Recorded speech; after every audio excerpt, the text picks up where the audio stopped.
Carl Jung revealed why it's only the broken empaths who access their true power after a period of darkness. This isn't because suffering holds some sacred quality. It's because the process of breaking triggers what Jung identified as the integration crisis, the precise psychological tipping point where empathy shifts from being a self-destructive liability to a strategic skill. In 1919, Jung began treating a woman, whom we'll refer to as Martr. She had spent 12 years absorbing the emotional turmoil of everyone around her until her body ceased to function properly. She was unable to eat, sleep, or leave her room. She confessed to Jung, "I've dedicated my entire being to helping others, and now nothing of myself remains." Jung saw what she could not. Her collapse was not a failure, but her psyche's desperate effort to force integration. She was not damaged beyond saving. She was breaking through into a profoundly different way of existing as an empath. If you've undergone an emotional breakdown after years of excessive giving, you are not observing your own ruin. You stand at the very threshold where genuine power becomes achievable. But this is only possible if you comprehend the 3 stages Jung chronicled and recognize why most empaths fail to complete them. The first stage shows why your breaking point was, in fact, essential. When Martr arrived at Jung's practice in January 1919, she voiced an experience many empaths feel but struggle to put into words. "I no longer know where I stop and others start. I experience their sorrow as my own sorrow, their anxiety as my own anxiety, their pain as my own pain, and now I feel nothing at all." For 12 years, Martr served as a nurse during and after World War I. She had cradled dying soldiers, consoled grieving families, and absorbed the collective trauma of a generation. Her empathy lacked boundaries, an off switch, a filter. Then at 34, her body staged a revolt. She suffered from chronic fatigue so debilitating she couldn't stand, migraines that persisted for weeks, and a total inability to process emotions, not just the emotions of others, but her own as well. Her physician found no physical cause and referred her to Jung, diagnosing her with nervous exhaustion. Jung, however, immediately perceived the true nature of her condition. Martr's psyche was forcing the critical moment when unintegrated empathy finally buckles under its own pressure. This is the breaking point that every empath confronts, the point where your ability to feel for others overpowers your ability to function. And Jung made a vital discovery. This breaking point is not arbitrary. It adheres to a distinct pattern, occurs at a foreseeable threshold, and fulfills a crucial psychological purpose. Contemporary neuroscience now clarifies what Jung witnessed clinically. Dr. Elaine Aron A.S. studies on highly sensitive people demonstrate that empaths show increased activity in mirror neuron systems, the neural networks enabling us to feel others' emotions as if they were our own. But this is what makes an empathic break so perilous. Dr. Tanya Singer's research into compassion fatigue shows that continuous empathic engagement without adequate boundaries leads to measurable changes in brain structure. The areas responsible for emotional regulation literally diminish, while the pain processing centers become overactive. You aren't just feeling excessively. Your brain is physically reorganizing itself to accommodate constant absorption, and eventually it cannot bear the strain. Martr's collapse was not a sign of weakness. It was her nervous system's emergency shutdown protocol to avert complete psychological disintegration. Her breaking point was, in essence, a survival mechanism. Jung told her something that altered her perspective entirely. You haven't lost your gift. Your psyche is compelling you to learn a new way to wield it. At this moment, your empathy is devouring you. This break is forcing you to reshape it into something you can manage. This is the reason only broken empaths awaken their true power. Not because breaking is an act of magic, but because it forces a crisis that unbroken empaths never have to confront.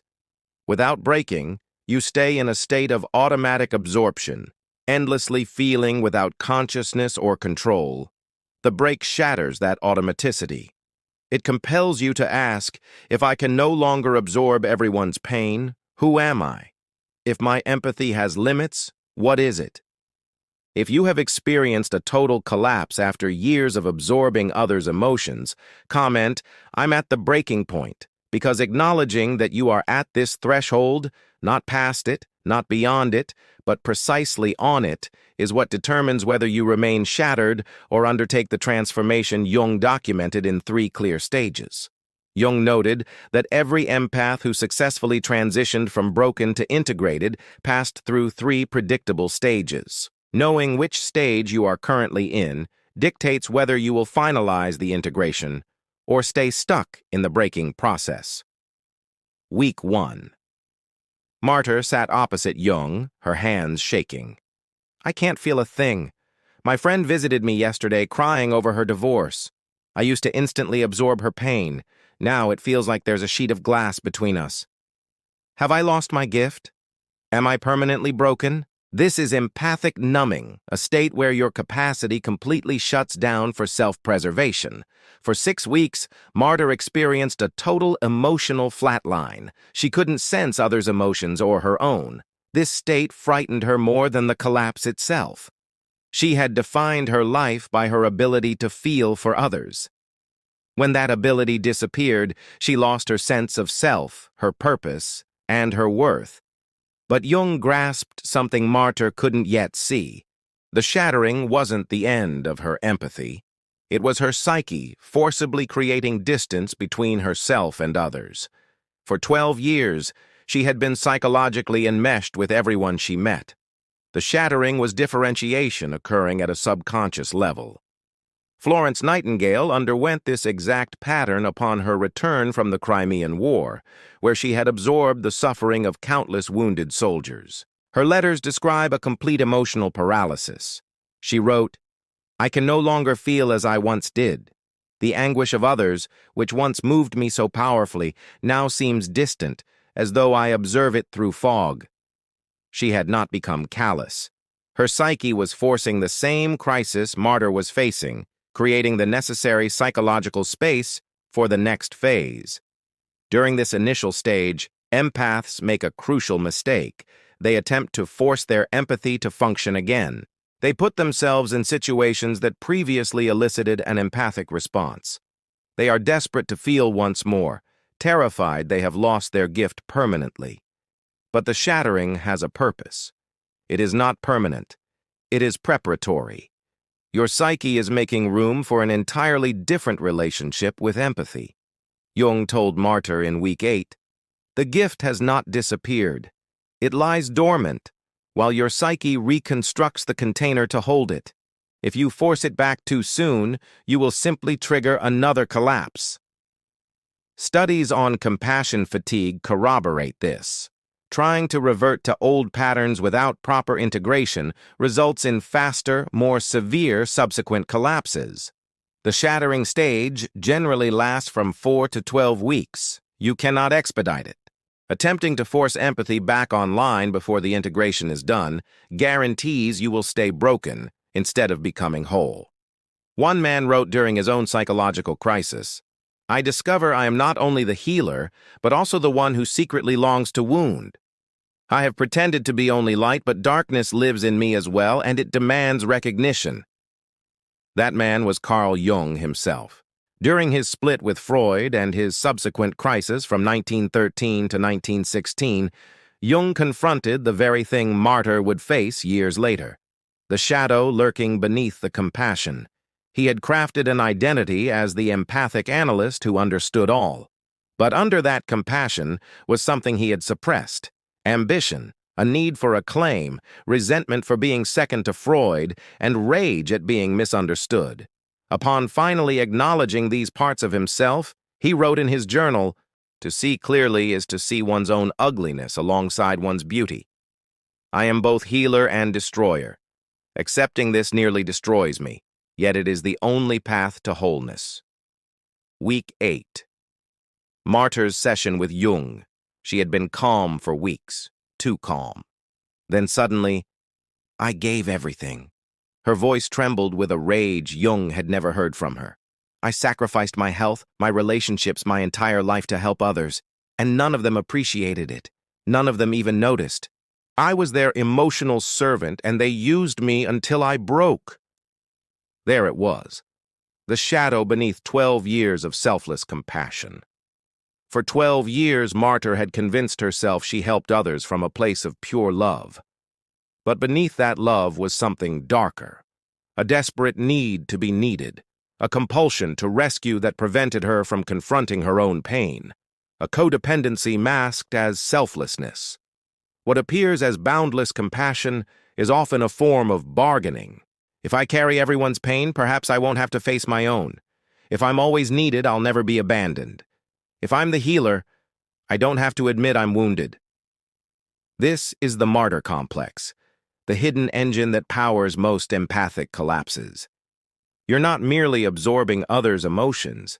You are using that absorption to evade your own shadow, your rage, your needs, your wounds, your hunger for validation. The shadow encounter forces you to see this, and it is brutal. Martr had to face the fact that her 12 years of selfless service were not entirely selfless. She had been accruing debts. Look how much I sacrificed for you.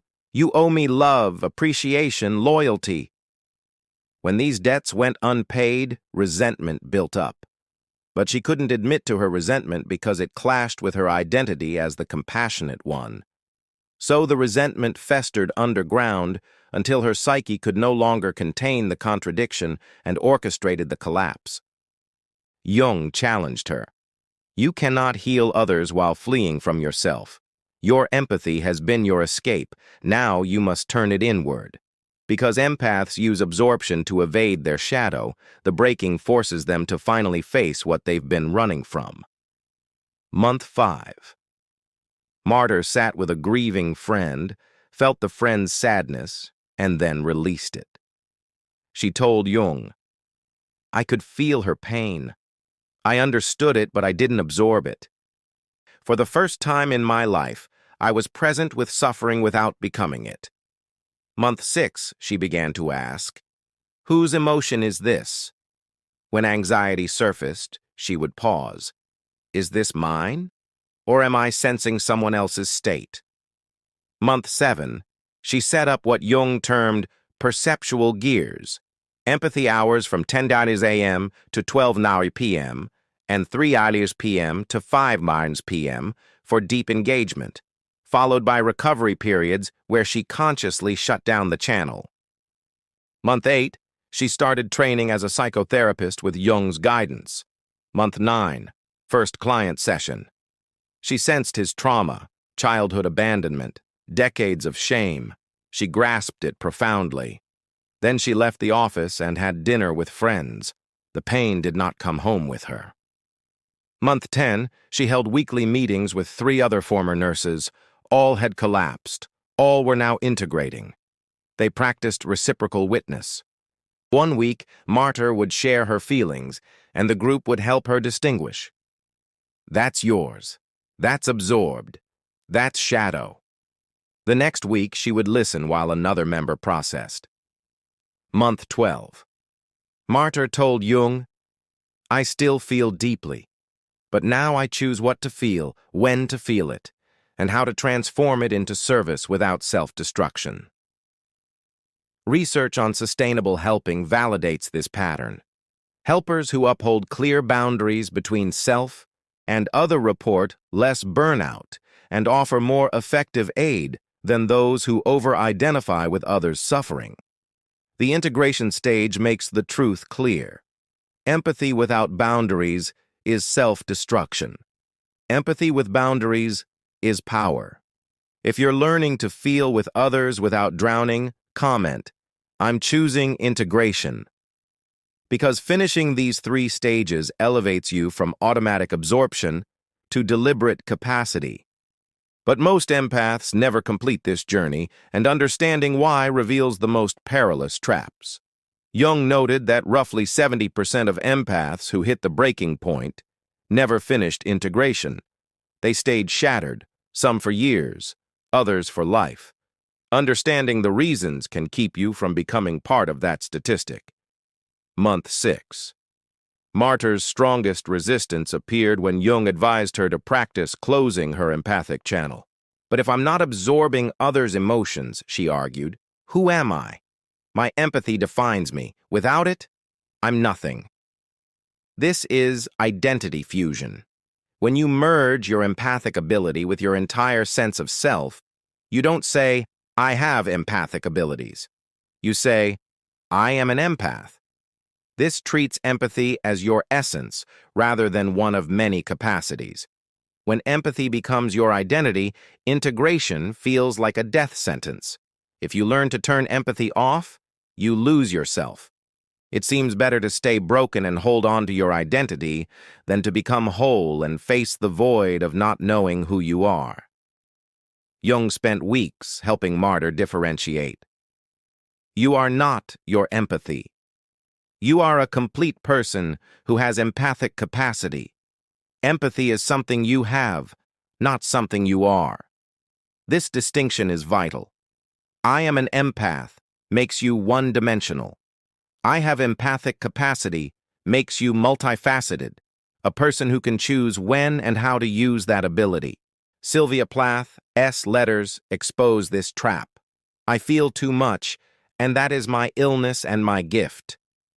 Without this feeling, I am not Sylvia. When empathic absorption became too much to bear, she couldn't fathom turning it off, because doing so felt like erasing her own existence. Because empaths fuse capacity with identity, they often choose to stay broken over a transformation that feels like self-annihilation. Around month 6, Martr started to read mystical texts about wounded healers and sacred suffering. She came to Jung excited. My breaking was my initiation. My wound is my power. I shouldn't try to heal it. I should honor it. Jung saw the danger instantly. Your wound is not sacred, it's a wound, and wounds need healing, not worship. You can honor what the wound taught you while still closing it. This is spiritual bypassing, using spiritual ideas to dodge psychological integration. You're afraid of the hard work of integration, so you reframe staying broken as a spiritual accomplishment. You tell yourself your pain links you to the divine, that your brokenness makes you more compassionate, that healing would diminish your sensitivity.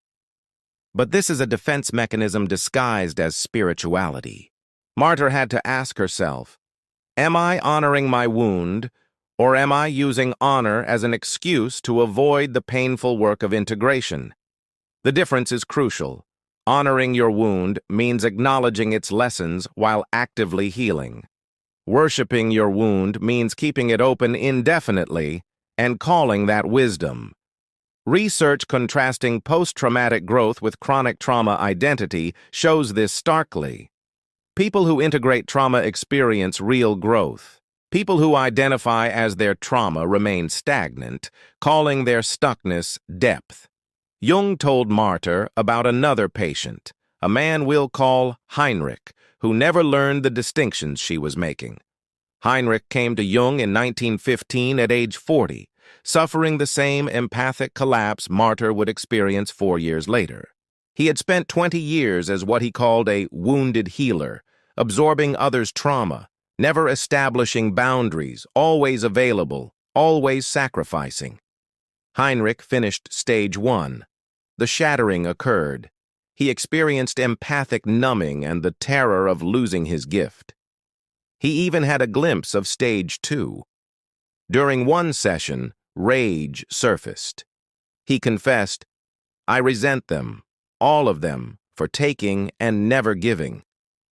But then Heinrich succumbed to all 3 traps at once. He completely fused his identity with being the wounded healer. When Jung proposed he could help others without remaining wounded, Heinrich pushed back. But this is who I am. The wound is my essence. He began reading mystical literature that romanticized suffering. He told Jung, my suffering is my spiritual gift. To heal would be to lose my connection to the sacred. And he returned to compulsive rescuing, labeling it compassion. When Jung noted he was repeating the very patterns that led to his collapse, Heinrich replied, I must help them. It's my calling. He never completed integration. He never learned to toggle his empathy on and off. He never set boundaries. For the next 20 years, Heinrich continued absorbing others' pain, breaking down periodically, then resuming the same cycle. He told himself he was honoring his wound and fulfilling his sacred duty. At age 60, Heinrich died bitter and alone. His compassion had pushed everyone away because it wasn't compassion. It was control masquerading as care. People sensed his unspoken need for them to stay wounded so he could continue rescuing them. His wound never became power. It became a prison. Jung shared this story with Martr as a caution. You can follow Heinrich's path, staying broken, calling it sacred, and dying in isolation. Or you can complete the integration and discover what empathy becomes when you are whole. If you recognize these patterns in yourself, comment, I see the traps. Because avoiding these 3 traps means following the specific integration method Jung created, the process that turns breaking from destruction into true power. Jung's 4-step integration process converts automatic empathy into strategic empathy, the ability to feel with others consciously, selectively, and sustainably. The core of integration is answering one question. Whose emotion is this? Jung had Martr practice this daily. In the morning, she would sit quietly and identify her own emotional baseline before interacting with anyone. Right now, I feel calm, a bit anxious about today's schedule, hopeful for the week. Throughout the day, when an emotion arose, she would pause and ask, is this mine? Was I feeling this 5 minutes ago, or did it appear after talking with someone? In the evening, she journaled the distinction. Today, I absorbed my colleague's anxiety during our meeting. I carried it for 3 hours before realizing it wasn't mine. Then I let it go.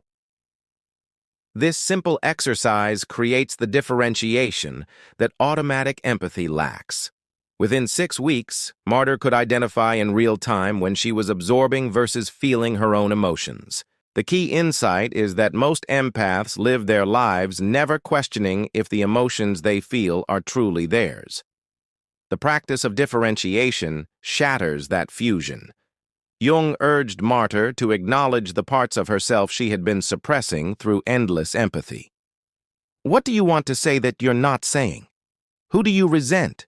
What would you do if you weren't trying to be good? What part of you is tired of caring? Martr found a part of herself that wanted to scream, "Stop asking me to carry your pain. I'm exhausted. I want to be selfish. I want someone to care for me for once." This was her shadow, the rejected parts of herself suppressed by her compassionate persona. Jung taught her, these parts are not evil. They are your wholeness demanding integration. You can be empathic and have limits. You can care and say no. You can help and still prioritize yourself. Shadow integration involved practicing behaviors that felt selfish, saying, I'm not available, without justifying it, letting someone sit with their pain without rescuing them, putting her own needs before others' demands, feeling rage without guilt. Each action expanded her capacity to be whole, not just good. Month 8. Martr started practicing strategic empathy. She deliberately chose when to use her empathic ability. She set empathy hours, 10 a.m. to 12 p.m. and 3 p.m. to 5 p.m. for client work with full empathic engagement. She also had recovery periods, 12 p.m. to 3 p.m. and after 5 p.m., where she consciously closed the channel. If someone urgently needed support outside those hours, she could engage briefly and then immediately switch back to recovery mode. This framework prevented the constant emotional drain that led to her collapse. Empathy became a tool she used, not a wound that never healed. Month 9. Jung introduced Martr to 3 other former nurses, all of whom had collapsed during the war and were now training as therapists. They met weekly to practice reciprocal witness. One week, Martr would share her feelings, and the group would help her separate signal from noise. The next week, She would listen while another member processed. This community offered something essential: calibration. You cannot integrate empathy alone. You need others who understand the process to mirror back what you cannot see in yourself. Month 10. The weekly meetings became her foundation. The three other women understood her in a way no one else could. They had all gone through the breaking, faced their shadows, and were learning strategic engagement. Month 11. Martr's first solo client session. A young woman, 23, a trauma survivor. Martr felt the woman's pain. Childhood abuse, decades of shame. She understood it profoundly. Then the session was over. Martr went to dinner with friends. The pain did not follow her home. Month 12.